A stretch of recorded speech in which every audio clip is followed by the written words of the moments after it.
Brutus était une force de la nature, un bull terrier, élevé pour la puissance et l'agressivité. Il était un champion dans le monde cruel des combats de chiens clandestins. Son nom semait la peur dans le cœur de ses adversaires. Son aboiement, un grondement tonitruant, faisait froid dans le dos.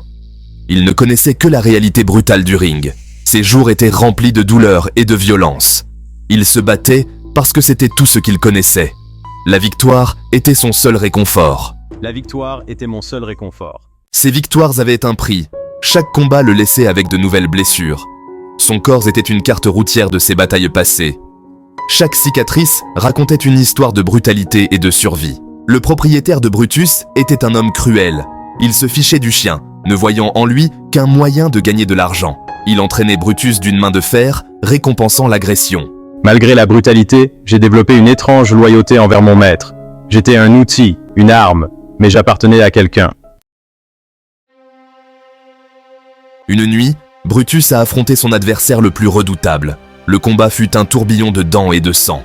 Les deux chiens se sont battus avec désespoir, poussés par l'instinct et la peur. Brutus, bien que grièvement blessé, en est sorti victorieux. Mais la victoire n'avait jamais eu un goût aussi amer.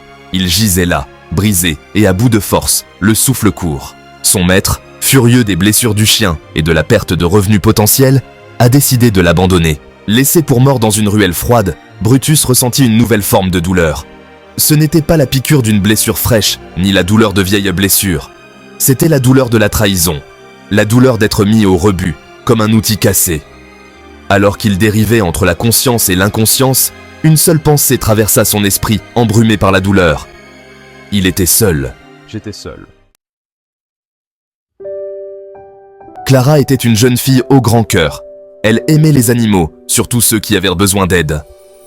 Un jour, alors qu'elle rentrait de l'école, elle tomba sur un spectacle horrifiant. C'était Brutus, gisant dans la ruelle, s'accrochant à la vie. Sa fourrure blanche était tachée de rouge, sa respiration faible. La plupart des enfants auraient été terrifiés. Oh non, pauvre bête. Mais Clara, voyant au-delà des cicatrices et du sang, ne voyait que la souffrance. Elle se précipita à ses côtés, oubliant sa propre peur.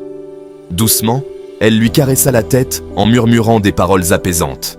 Tout va bien, mon garçon. Tu es en sécurité maintenant. Son seul œil valide s'ouvrit légèrement, rencontrant le sien. À ce moment-là, quelque chose changea en Brutus.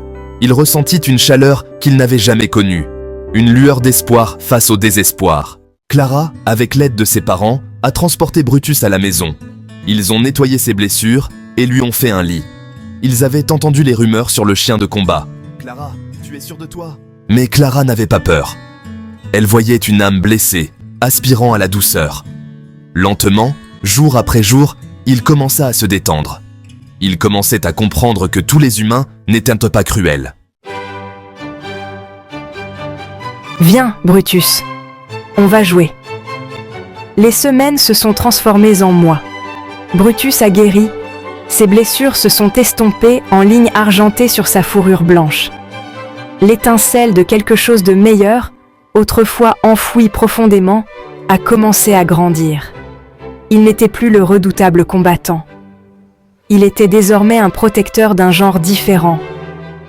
Il suivait Clara partout, son corps entier rayonnant d'une douce protection.